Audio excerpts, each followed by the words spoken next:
Assalamualaikum warahmatullahi wabarakatuh. Yang saya hormati Bapak Suhadi SPD selaku pembimbing Bahasa Indonesia kelas 12. Yang saya hormati pula Bapak Ibu Guru SMA Negeri Kerjo dan teman-teman yang saya sayangi dan saya cintai.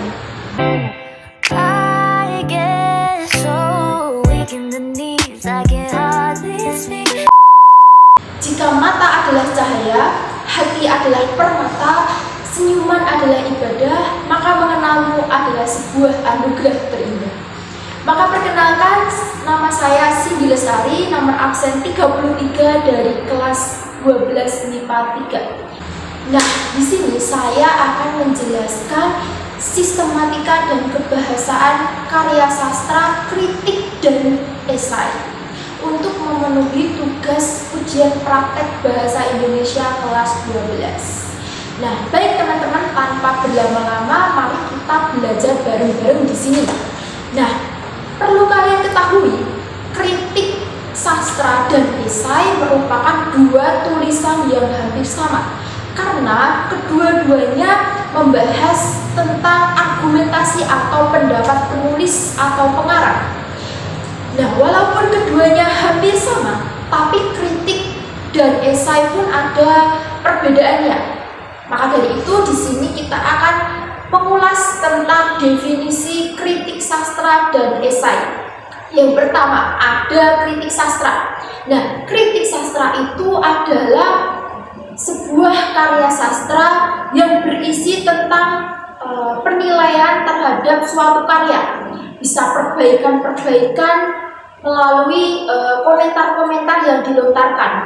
Namun komentar itu bukan hanya celaan, bukan hanya kekurangan atau cuman mencela-cela doang, tapi di situ juga ada pujian-pujian untuk mendukung karya tersebut. Bisa berupa kelebihan suatu karya atau yang lainnya. Nah, untuk definisi esai sendiri adalah sebuah karya yang mengulas atau membahas tentang fenomena kejadian sesuatu berdasarkan sudut pandang penulis. Jadi, di esai ini kita akan menjumpai beberapa argumentasi penulis terhadap sebuah karya. Nah, itu teman-teman definisi tentang kritik sastra dan esai. Jadi jangan sampai kebalik ya, kritik sastra itu mengomentari sebuah karya, kalau esai itu sebuah karangan fenomena tentang sudut pandang, berdasarkan sudut pandang penulis. Nah, ketika kita sudah tahu definisi kritik sastra dan esai, mari kita membahas sistematika dan kebahasaan kritik sastra dan esai. Nah, teman-teman, sistematika kritik sastra dan esai itu hampir sama, bahkan sama. Karena ya kedua-duanya ya menilai suatu karya, jadi ya kebahasaan dan sistematikanya itu sama gitu. Cuman kata-katanya yang beda. Nah, langsung saja. Yang pertama kita membahas sistematika kritik dan sastra. Nah, sebelum kita membahas mengulik-ulik dalam tentang sistematika nih teman-teman, pasti kalian nggak tahu kan sistematika itu apa? Nah, saya tahu. Sistematika itu adalah sebuah tata urutan atau hampir mirip lah sama unsur-unsur. Jadi sistematika itu ada urutan-urutan gitu loh, tata urutan sebuah karya. Jadi kan kritik sastra dan esai itu adalah sebuah karya, jadi ada urutan-urutannya yang bisa menyusun sebuah karya tersebut.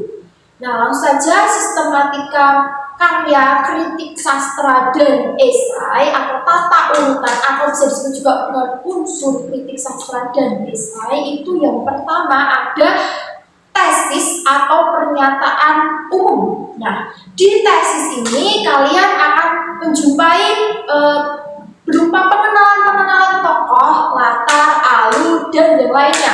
Ini kalau dalam karya lain itu bisa disebut juga dengan orientasi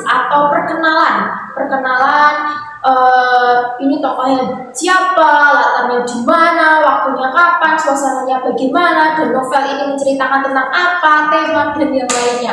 Unsur-unsur intrinsik maupun ekstrinsik. Jadi di situ dibahas, dikenalkan terlebih dahulu.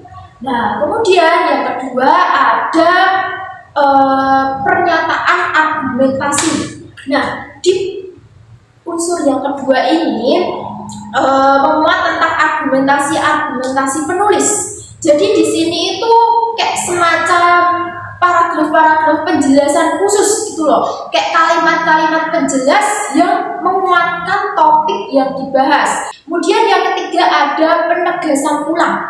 Yang namanya penegasan ulang, ditegaskan ulang, maka kalimat-kalimatnya itu ya berisi penegasan, jadi ditegaskan, disimpulkan. Jadi suatu karya sastra terus disimpulkan pada penegasan ulang tersebut. Nah, di penegasan ulang ini tidak hanya membahas kesimpulan, tapi juga penilaian terhadap karya sastra.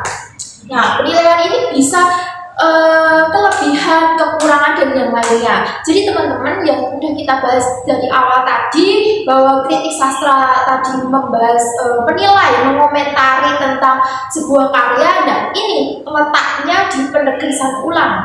Ini berisi tentang penilaian terhadap suatu karya. Nah, cuma 3 itu teman-teman, sistematika kritik dan sastra yang akan dikembangkan menjadi karya sastra yang sangat luar biasa. Nah, setelah kita membahas sistematika, teman-teman, di sini kita akan membahas tentang kebahasaan kritik dan esai. Loh, yang namanya ada sistematika pasti ada kebahasaannya dulu, karena kebahasaan itu adalah yang menyusun sebuah karya sastra. Nah, kebahasaan karya sastra kritik dan esai itu ada berbagai macam, teman-teman.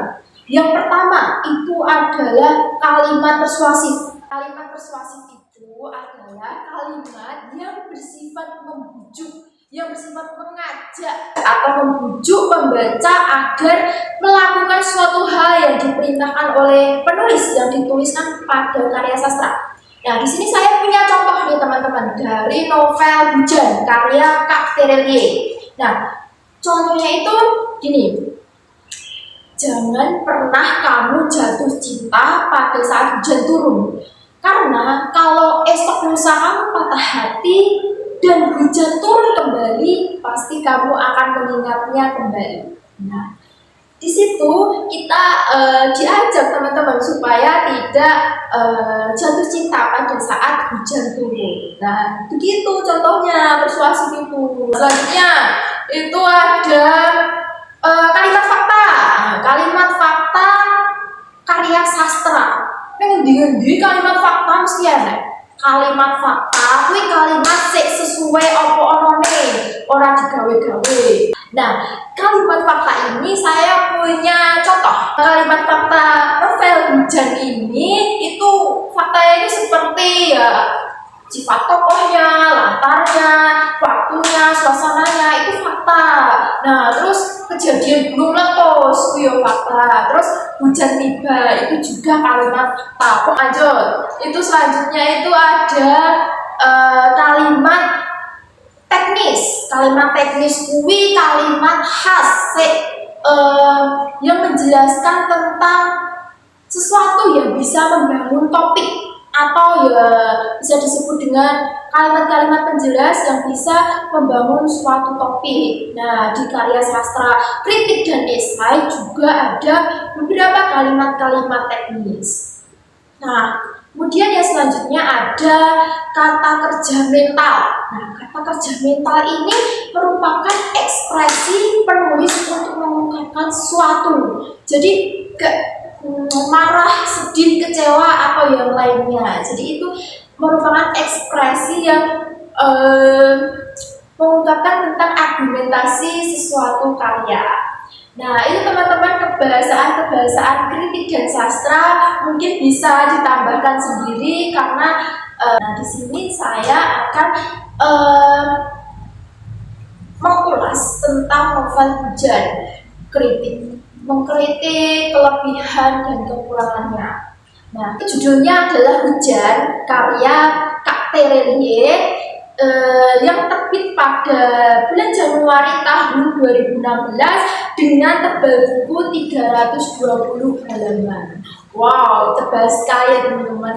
Kalian pasti tidak aneh, tidak asing pada telinga kalian. Hujan karya Terelie pasti banyak sekali penggemarnya. Soalnya novel ini pernah booming pada tahun itu 2016. Jadi kayak novel ini menceritakan tentang suatu hal yang di luar nalar, karena ya menceritakan tentang masa depan. Wow, dari awal saja udah membuat penasaran ya teman-teman. Nah, jadi novel ini menceritakan tentang kehidupan di tahun 2042. Wow, ini baru 2000 berapa gitu loh. Jadi udah membuat penasaran gitu loh teman-teman. 2042 di masa depan.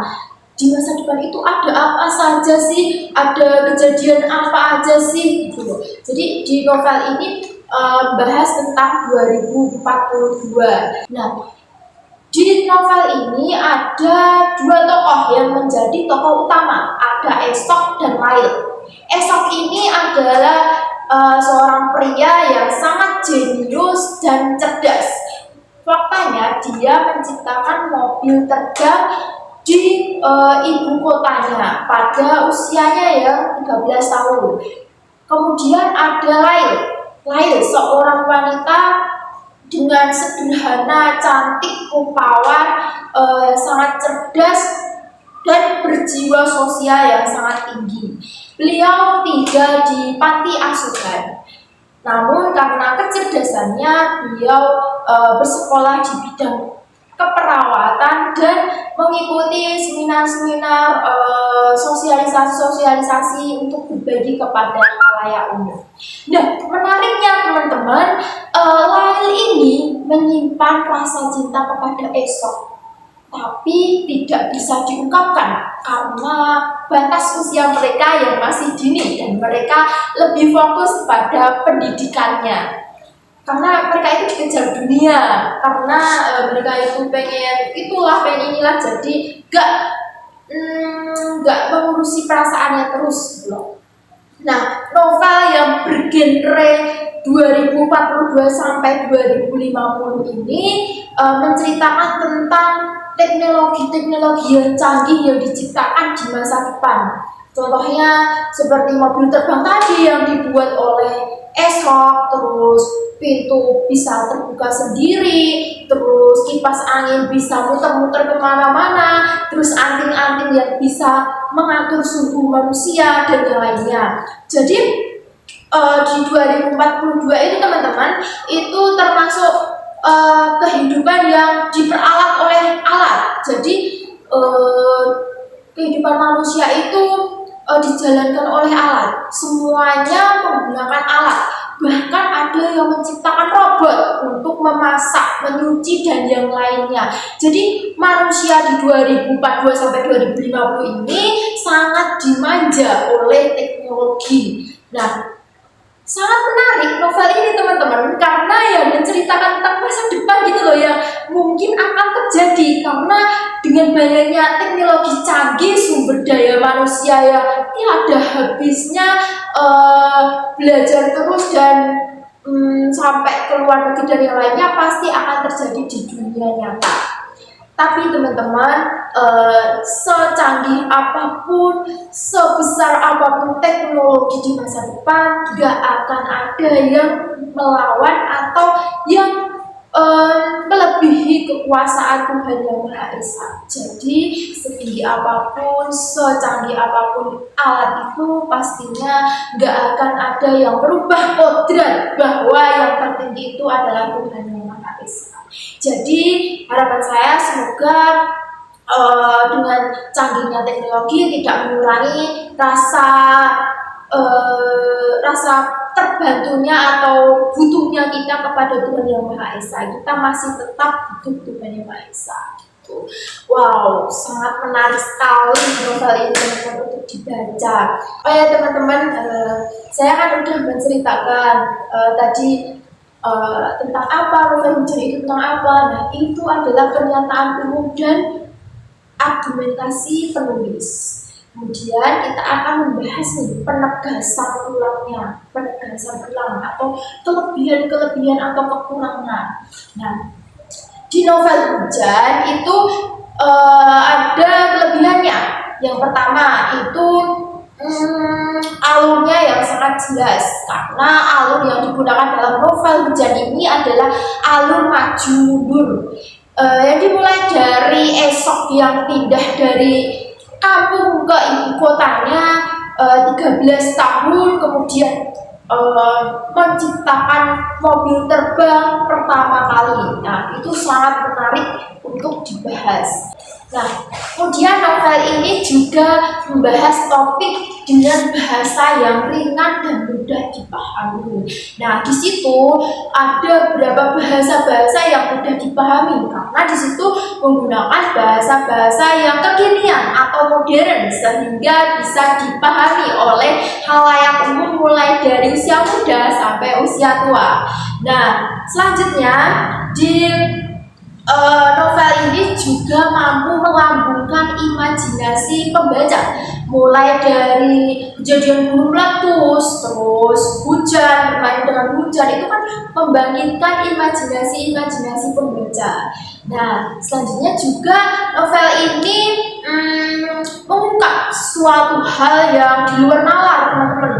Soalnya contohnya pada saat gunung meletus terjadi musim dingin yang berkepanjangan, jadi itu kayak nggak bisa ditebak gitu loh. Tambah lagi dengan kehadiran teknologi yang menarik yang dibahas seperti tadi, mobil terbang, terus itu yang bisa ditutup sendiri, terus robot-robot yang bisa masak, nyuci, dan yang lainnya, itu kayak menarik untuk dibaca, buat penasaran pembaca juga. Nah, di cover belakangnya hujan itu, teman-teman, itu nggak ada sinopsis ceritanya, jadi membuat rasa penasaran pembaca terhadap novel tersebut.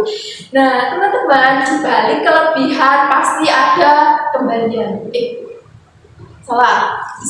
Setiap kelebihan itu ada kekurangan. Nah, di novel hujan ini juga ada kekurangan-kekurangan yang mendasari novel ini.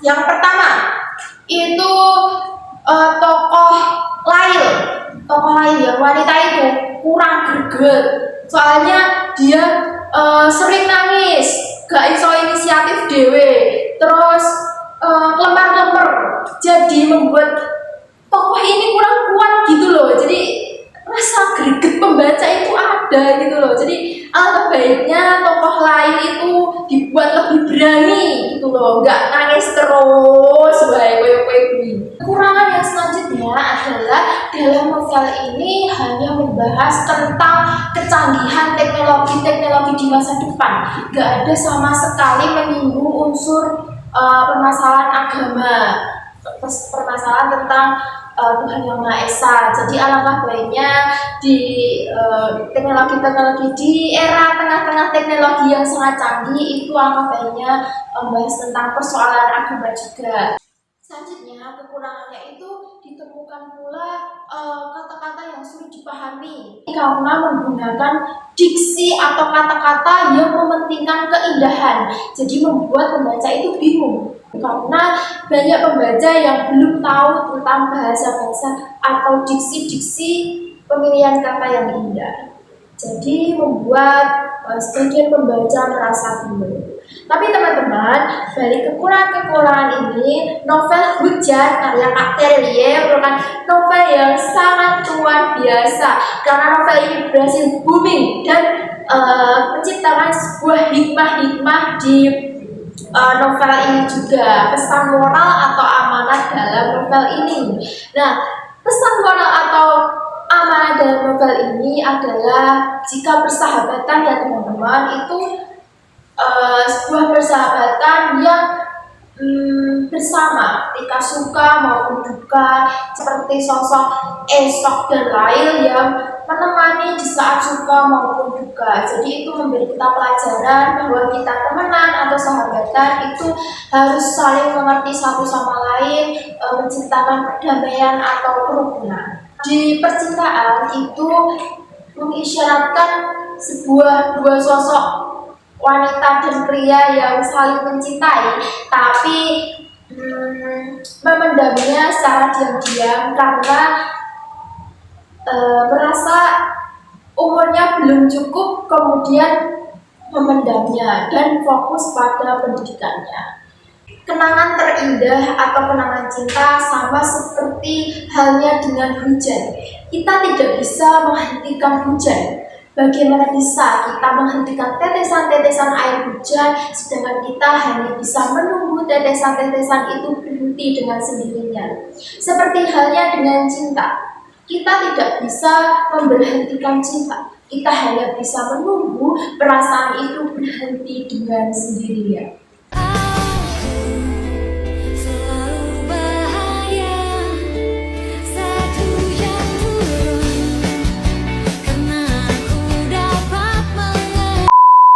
Oke teman-teman, itu tadi video dari saya, dari mana datangnya cinta, dari mata turun ke hati. Saya Cindy Lestari, pamit undur diri, sekian dan terima kasih.